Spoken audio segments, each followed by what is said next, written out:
Muy buenas tardes, licenciadas. Ahora vamos a hablar del tercer tejido básico, que es el tejido muscular.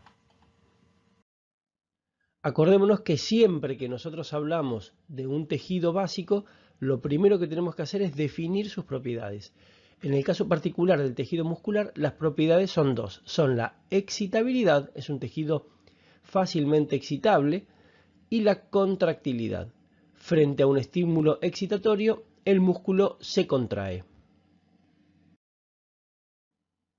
Y existen dos grandes grupos de tejidos musculares que agrupan finalmente a tres tipos de tejidos musculares. ¿Qué significa esto? Bueno, tenemos dos grandes grupos que son los músculos estriados y los músculos lisos. Y los músculos estriados, a su vez, tienen dos subtipos, que es el músculo estriado esquelético y el músculo estriado cardíaco. Dicho de otra manera, existen tres tipos musculares que son el músculo estriado esquelético, el músculo estriado cardíaco y finalmente el músculo liso. Antes de comenzar de lleno con la descripción de los tejidos, hay una cosa que siempre es importante tener en cuenta, y es que en el tejido muscular hay un lenguaje propio. Las estructuras se llaman de una manera más personal y no más genérica, y por ejemplo, la célula muscular se la llama fibra muscular. A la membrana plasmática, asociada con una lámina externa, se la llama sarcolema. El citoplasma es el sarcoplasma. El retículo endoplásmico liso se llama retículo sarcoplásmico. Y finalmente las mitocondrias se llaman sarcosomas. De acá, las que más se suelen usar son fibra muscular, sarcolema y retículo sarcoplásmico o sarcoplasmático. Estos son los tres componentes de una fibra muscular que nosotros usamos habitualmente dentro de nuestro vocabulario.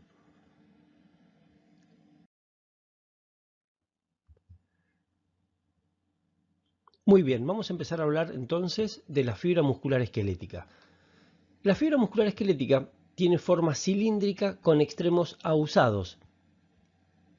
Su diámetro es de 10 a 40 micrones y su longitud es variable. Puede medir escasos micrones o puede medir centímetros. De hecho, el tamaño, la longitud de la fibra muscular es igual a la longitud del músculo en el que se encuentra. Por ejemplo, el músculo bíceps, que es un músculo anatómicamente grande, o el músculo sartorio, que es el músculo más largo del cuerpo, tiene fibras musculares esqueléticas cuya longitud es la misma longitud del músculo.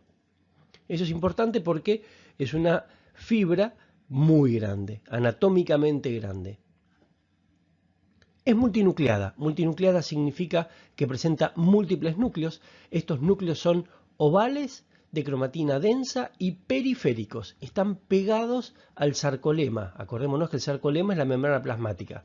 O sea que son bien periféricos.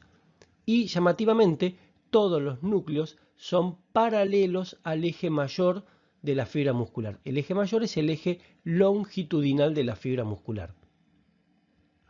Después en su interior vamos a tener una gran cantidad de miofibrillas, que vamos a hablarlo más adelante, pero por ahora les voy a adelantar que es la forma en la que se ubican las proteínas contráctiles dentro de los músculos estriados. Los músculos estriados forman unas estructuras cilíndricas llamadas miofibrillas. Cada una de estas estructuras que estamos viendo acá y que corresponden a miofibrillas están compuestas por fibras de actina y miosina. Después tenemos a los túbulos T, al retículo sarcoplásmico, a las cisternas terminales y a las mitocondrias. Acordémonos que las mitocondrias también se llamaban sarcosomas, pero no es común usar esa palabra. Bueno, vamos a meternos de lleno en lo que es la descripción ultraestructural de la fibra muscular esquelética. Cuando queremos describir ultraestructuralmente la fibra muscular esquelética, recordemos que lo primero que tenemos en gran cantidad son las miofibrillas, que son la forma en la que se ubican las proteínas contráctiles, actina y miosina. Ahora, más adelante, vamos a hablar bien en detalle de las miofibrillas y los sarcómeros. Pero por ahora está bueno saber que se ubican paralelas al eje mayor y que son estructuras cilíndricas de menor tamaño y que están una al lado de la otra. Ahora, fíjense, cuando uno habla de la fibra muscular esquelética, hablando desde afuera hacia adentro, primero encontramos el sarcolema. El sarcolema recordemos que era la membrana plasmática más una lámina externa. La lámina externa es muy parecida a la lámina basal de la membrana basal. Y del sarcolema salen unas invaginaciones tubulares que se introducen y se anastomosan en su interior, formando una red tubular, que se llaman túbulos transversos o túbulos T. Estos túbulos T, que son una invaginación tubular del sarcolema, esto es muy importante entenderlo, yo camino por este interior, estoy caminando por el interior del túbulo T, pero estoy fuera de la fibra muscular, porque fíjense que es un orificio que desemboca al exterior, y es una invaginación del sarcolema. Estos túbulos T, fíjense que rodean por completo a todas las miofibrillas en un sector específico, ¿no? Es como que le van haciendo ochos rodeando por completo a las miofibrillas. A los lados de los túbulos T encontramos estas dilataciones de membrana, esta estructura de color azul que hay acá, que son las cisternas terminales. Por túbulo T tenemos dos cisternas terminales, uno de cada lado. Fíjense, yo tengo acá el túbulo T, acá tengo una cisterna terminal y acá tengo la otra cisterna terminal.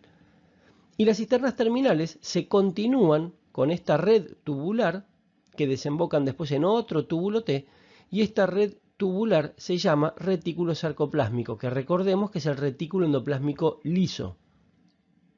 Ahora, un dato muy importante es que en el músculo estriado esquelético, la asociación de un túbulo T y sus dos cisternas terminales que están contiguas forman una estructura llamada tríada. O sea que los músculos esqueléticos presentan tríadas, y una tríada está formada por un túbulo T y las dos cisternas terminales que lo rodean. Fíjense, yo tengo acá un túbulo T, una cisterna terminal, otra cisterna terminal, todo esto es una tríada, túbulo T, cisterna terminal, todo esto es una tríada, túbulo T, y así sistemáticamente. Entonces, las tríadas son específicas y únicas del músculo esquelético. Y después el retículo sarcoplásmico, que también rodea, como si fuese una funda, a cada miofibrilla, se continúa y desembocan en dos cisternas terminales, una en cada extremo. Bueno, vamos a empezar a describir ahora las miofibrillas y al sarcómero. La miofibrilla es una estructura cilíndrica alargada con una longitud máxima igual a la longitud de la fibra muscular, es decir, tiene la misma longitud que la fibra muscular y obviamente se dispone paralela al eje mayor, al eje longitudinal de la fibra muscular. La miofibrilla es una estructura que está formada, entre otras cosas, por las proteínas contráctiles, es decir, es el lugar donde vamos a encontrar a la actina muscular y a la miosina 2.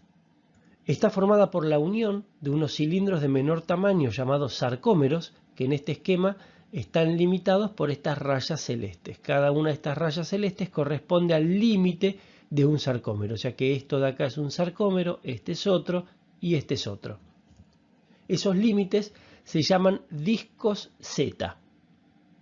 O sea que cuando uno habla de una miofibrilla, dice la miofibrilla está formada por la unión de los sarcómeros cuyos límites son el disco Z.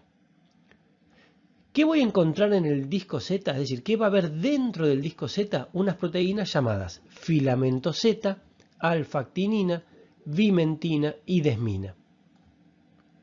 ¿Qué van a salir desde los discos Z? Van a salir las proteínas actina muscular hacia ambos lados. En el interior, en el centro geográfico de cada sarcómero, encontramos otro disco llamado disco M. El disco M presenta como proteínas a la miomesina, a la proteína M y a la oscurina. ¿Y qué van a salir hacia los discos Z? Estas rayas coloradas que corresponden a los filamentos gruesos que están formados por paquetes de miosina 2. Entonces, los límites de un sarcómero son los discos Z. En el centro tenemos al disco M. Desde los discos Z nacen los filamentos finos formados por actina muscular. Desde el disco M nacen los filamentos gruesos formados por paquetes de miosina 2. Y en el disco Z encontramos al filamento Z, alfa-actinina, bimentina y desmina. Y en el disco M encontramos miomesina, proteína M y oscurina. Una manera también de describir a un sarcómero es por el plano bidimensional. Es decir, si yo agarrase a una miofibrilla y la corto longitudinalmente, veo cómo es la 2D de un sarcómero. Y en lugar de hablar del disco Z, hablo de la línea Z. Y los límites entonces de un sarcómero son dos líneas Z. De las líneas Z habíamos dicho que nacen los filamentos finos hacia el interior del sarcómero, formados por actina muscular. En el centro del sarcómero tenemos la línea M. Acuérdense que en 3D era un disco, en 2D es una línea.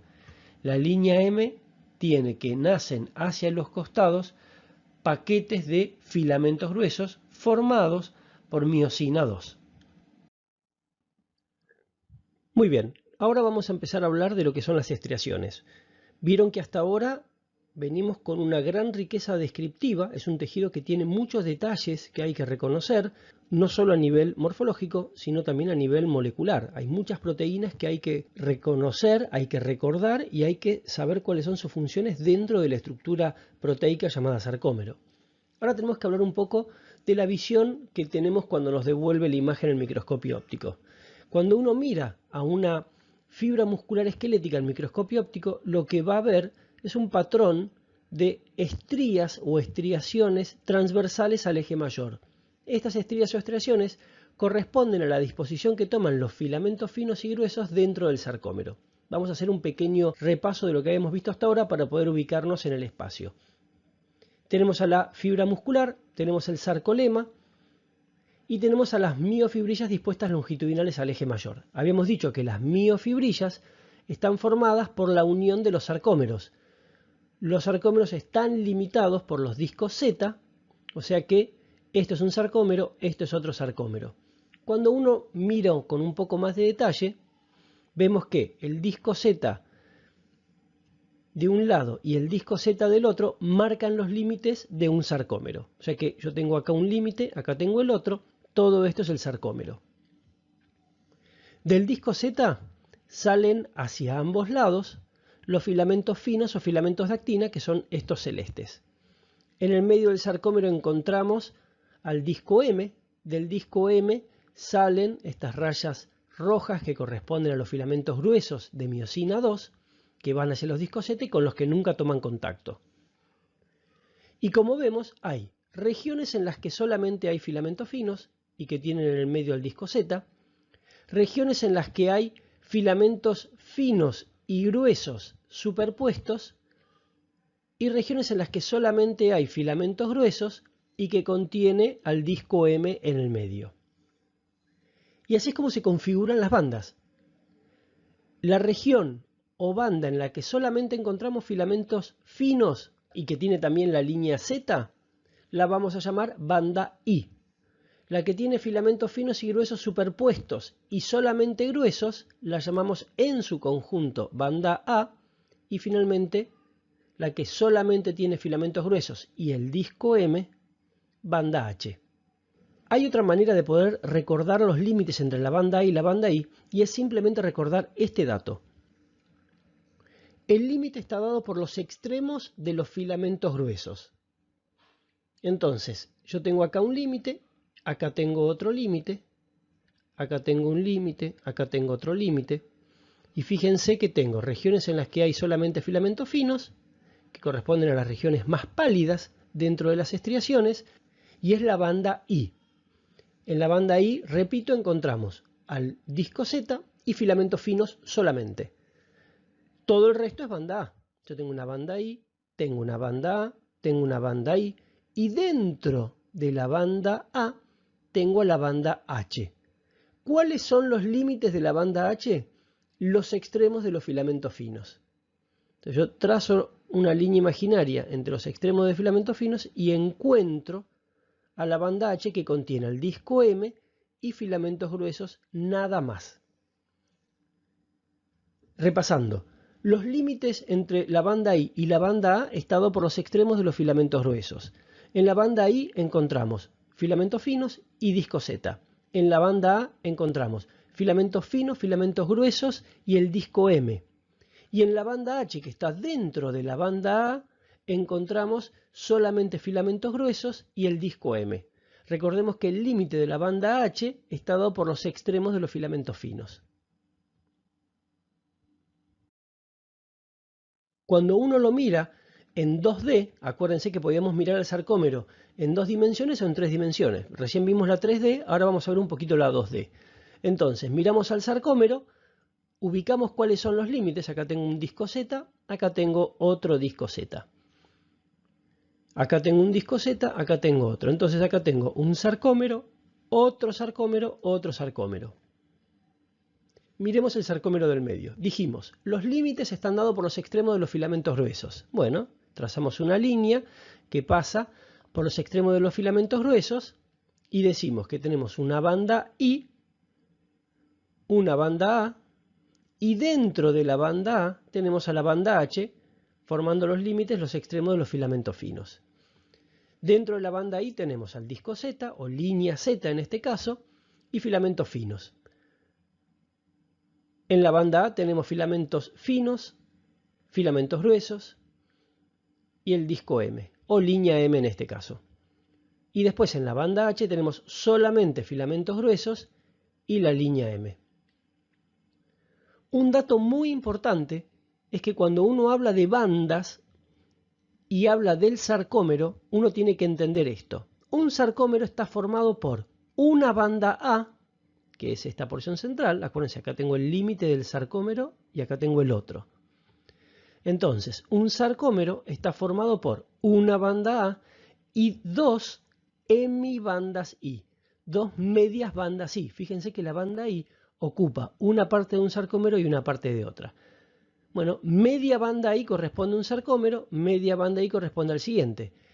Un sarcómero tiene media banda I de un lado, media banda I del otro, o una hemibanda I de un lado, una hemibanda I del otro y una banda A. Por eso se dice que un sarcómero está formado por una banda A y dos hemibandas I.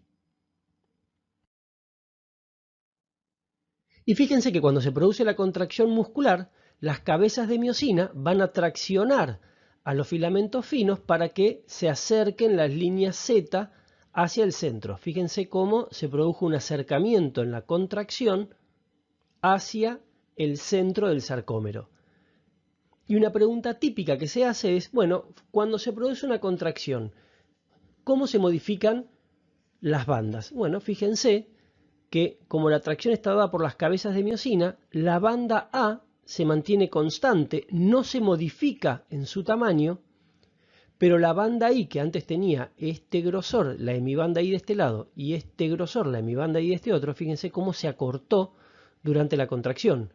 Y yo tenía acá la banda H metida, marcadas por los límites o extremos de los filamentos finos, que cuando los filamentos finos se acercan entre sí, acortan la banda H.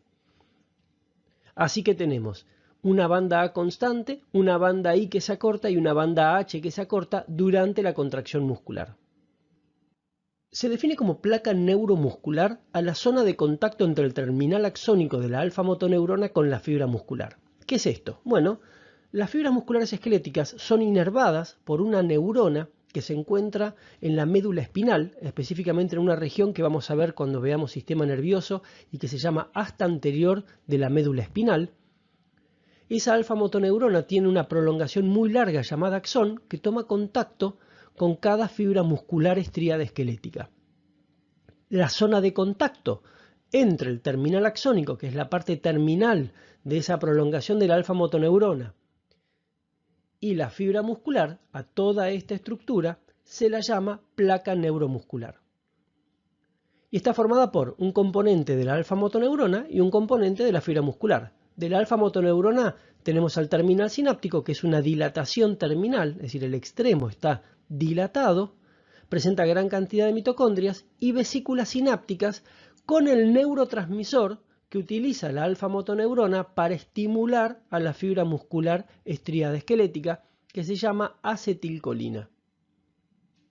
Del lado de la fibra muscular vamos a tener a la hendidura sináptica, que es esta gran depresión mayor de la superficie de la fibra muscular, lo que hace que el terminal sináptico se introduzca un poco en el interior, ¿no? Como que queda inmerso en esta depresión llamada hendidura sináptica, y esta hendidura sináptica presenta unas hendiduras menores llamadas hendiduras subneurales o cavéolas que contienen gran cantidad de los receptores para acetilcolina. Estos receptores para acetilcolina también se llaman receptores nicotínicos. Se llaman receptores nicotínicos porque pueden ser estimulados con la nicotina, que es una sustancia que se obtiene de la planta llamada Nicotiana tabacum, que es la que produce las hojas de tabaco. Ahora, el músculo esquelético tiene un tejido conectivo que se dispone de una manera muy particular. Rodeando a toda la masa muscular, encontramos a lo que se llama epimicio. El epimicio rodea al músculo por completo y por fuera y está formado por tejido conectivo denso no modelado. Pero en sus extremos se puede continuar con un tendón si el músculo es tendinoso, y recordemos que el tendón es tejido conectivo denso modelado.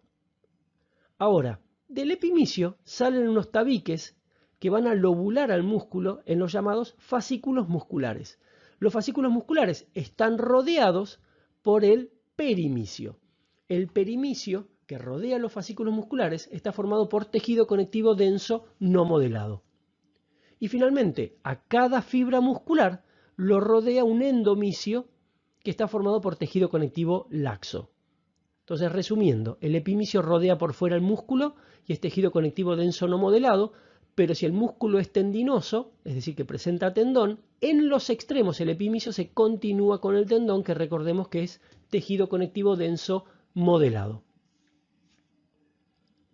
El perimicio rodea fascículos musculares y está formado por tejido conectivo denso no modelado, y finalmente el endomicio rodea cada fibra muscular y está formado por tejido conectivo laxo, muy rico en capilares. Cuando uno mira al microscopio al músculo esquelético, vamos a ver que hay cortes longitudinales y cortes transversales. En los cortes longitudinales es donde vamos a ver a este patrón de estriaciones transversales, estas pequeñas y sutiles rayas transversales que corresponden a las bandas A y a las bandas I, recordemos, lo vimos cuando hablamos de las miofibrillas, y que tienen un patrón transversal de estriaciones. Cuando miramos con mayor aumento, podemos ver perfectamente la banda A bien oscura y la banda I más pálida. Recordemos que siempre que vemos un corte transversal es imposible que veamos a las estriaciones, pero en un corte transversal lo que podemos ver son los núcleos periféricos y en un número mayor a 1, fíjense que acá hay múltiples núcleos periféricos, porque recordemos que la fibra muscular estriada esquelética es multinucleada. La segunda fibra muscular estriada es el músculo cardíaco. La fibra muscular cardíaca o miocardiocito tiene forma cilíndrica y sus extremos están ramificados, ¿sí? Presentan una ramificación en ambos extremos de la fibra. Y gracias a estas ramificaciones se puede unir a la ramificación de otra fibra muscular estriada cardíaca. Presenta uno o dos núcleos de disposición central con forma de ladrillo y llamativamente de cromatina laxa. Y obviamente, como es un músculo estriado, presenta estriaciones transversales cuando uno lo mira en el corte longitudinal. Ultraestructuralmente, como es un músculo estriado, presenta también miofibrillas, también presenta túbulos T y también presenta un retículo sarcoplásmico. No tiene cisternas terminales, o sea que no tiene tríadas. Recordemos que la tríada en el músculo esquelético correspondía a un túbulo T y las dos cisternas terminales que tenía a los lados. En este caso, el túbulo T se une directamente al retículo sarcoplásmico y constituye una estructura llamada díada, porque está formada por un túbulo T y un retículo sarcoplásmico. Y llamativamente, los puntos de unión entre dos células se llaman discos intercalares. Recordemos que, como había comentado previamente, las fibras musculares estriadas cardíacas pueden unirse a través de las prolongaciones con las prolongaciones de otra fibra muscular estriada cardíaca. ¿Sí? Los miocardiocitos se unen por medio de las prolongaciones y la estructura de unión es una estructura muy llamativa que se llama disco intercalar o banda escaleriforme. Ultraestructuralmente, el disco intercalar está formado por tres elementos. Número 1, la fascia adherens. Número 2, la mácula adherens, que son los desmosomas. Y número 3, el nexus. Cuando uno mira, presenta unos pliegues de la membrana que se llaman interdigitaciones, que permite que encajen los extremos de los discos intercalares entre sí, y después vamos a tener en la porción transversal o perpendicular a todos los desmosomas y en la porción horizontal o longitudinal a todas las uniones nexus. Recordemos que las uniones nexus son uniones comunicantes y las uniones comunicantes lo que permiten es el pasaje de agua y de los iones. En este caso es fundamental el efecto de los iones.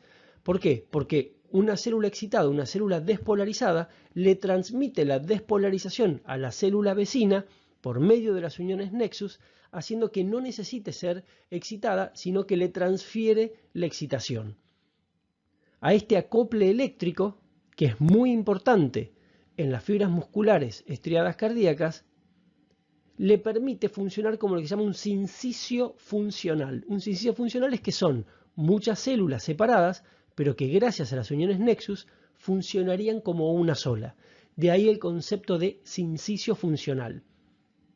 Y cuando uno lo mira al microscopio, uno puede ver en el músculo estriado cardíaco, en el corte longitudinal, cómo se ven las ramificaciones y la aparición de unas estructuras fuertemente acidófilas, perpendiculares o transversales al eje mayor, que corresponden a los discos intercalares. Resumiendo un poco, el disco intercalar es una zona de especialización de la membrana que permite la unión de dos miocardiocitos, formado por tres elementos: fascia adherens, mácula adherens y nexus. Tenemos a las interdigitaciones, que corresponden a invaginaciones de la membrana que permiten el encastre de las dos células vecinas que están tomando contacto. En la porción transversal encontramos a los desmosomas, en la porción longitudinal encontramos a las nexus. Y las uniones comunicantes permiten la comunicación o acople eléctrico entre dos células vecinas, haciendo que la despolarización de una sea transmitida a la otra. Y las mácula adherens y la fascia adherens tienen como función la adhesión, permiten la adhesión de las membranas de las células vecinas. Cuando uno lo mira al microscopio, tiene una característica muy llamativa, que es que alrededor del núcleo hay una gran cantidad de glucógeno, haciendo que aparezcan fuertes imágenes negativas perinucleares. En el corte longitudinal vamos a ver las ramificaciones y también vamos a ver las estriaciones. En los cortes transversales, recordemos, yo no puedo ver las ramificaciones y tampoco puedo ver las estriaciones. Los discos intercalares se ven perfectos siempre como unas imágenes bien acidófilas, bien intensas, perpendiculares al eje mayor. Y fíjense que los núcleos llamativamente son de cromatina laxa. Tengo acá el puntito que corresponde al nucleolo evidente, lo que está hablando de una activa síntesis proteica. Se desconoce el día de hoy claramente cuál es el motivo que hace que tenga una cromatina tan laxa. Y por último, el músculo liso, que es el tercer subtipo de fibra muscular, que se lo llama liso justamente porque no presenta estriaciones transversales. Cuando uno lo estudia morfológicamente, tiene una forma ausada o fusiforme. Recordemos que la configuración fusiforme o ausada significa que el centro es más grueso y se va adelgazando hacia ambos extremos. Presenta un solo núcleo oval y central de cromatina laxa y obviamente es liso porque no presenta estriaciones transversales, o sea que no presenta miofibrillas, pero presenta un citoesqueleto contráctil. Ahora vamos a ver cómo se dispone ese citoesqueleto contráctil. Cuando uno mira la ultraestructura del músculo liso, como les había adelantado previamente, no tiene miofibrillas justamente porque no tiene estriaciones transversales. Tampoco tiene túbulos T, no tiene cisternas terminales. El retículo sarcoplásmico que presenta es pobre, no tiene una gran cantidad de retículo sarcoplásmico, o sea que vamos a ver que el calcio proviene del medio extracelular. Y el citoesqueleto contráctil formado por actina y miosina se dispone oblicuo al plano mayor de la fibra muscular. Todas estas estructuras son los paquetes de actina y miosina. Fíjense que tenemos zonas de entrecruzamiento entre estas fibras oblicuas y zonas de unión a la membrana plasmática, específicamente al sarcolema. Las zonas de unión al sarcolema se lo llama placas densas y las zonas de unión que corresponden al entrecruzamiento se lo llaman cuerpos densos. Llamativamente presenta dos cosas muy interesantes. Por un lado, un REG y un Golgi muy desarrollados. Vamos a ver que tiene una activa síntesis de proteínas, fundamentalmente fibras elásticas y fibras colágenas tipo 1. Y en el sarcolema encontramos gran cantidad de invaginaciones llamadas caveolas que contienen gran cantidad de canales de calcio voltaje dependientes. Cuando uno mira al músculo liso, lo ve siempre como un músculo muy ordenado, con los núcleos bien ovalados, paralelos a un eje. El tejido muscular es un tejido modelado por excelencia. Y cuando uno mira esta imagen, pareciera como si fuese un tejido conectivo laxo modelado, porque estoy viendo una matriz supuesta, matriz extracelular acidófila, que en realidad corresponde a los citoplasmas de las fibras musculares lisas. Y fíjense todo el paralelismo que hay entre los núcleos.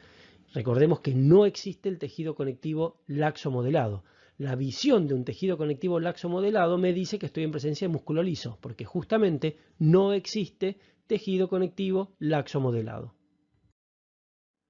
El músculo liso generalmente se dispone en dos capas, sobre todo en las vísceras huecas, por ejemplo en el tubo digestivo, donde tenemos una capa de disposición circular y una capa de disposición longitudinal. Y cuando se produce la contracción, recordemos que las proteínas contráctiles actina y miosina estaban oblicuas y hacen que cuando se contrae la fibra muscular se deforme el núcleo. Y esta imagen es muy típica de la contracción muscular del músculo liso, que muestra la deformación de los núcleos. Por último, les dejo un cuadro comparativo entre los tres tipos de músculos: músculo liso, músculo esquelético y músculo cardíaco. Acá tienen un resumen completo de todos los elementos que hay en una fibra muscular y quiénes lo presentan y quiénes no.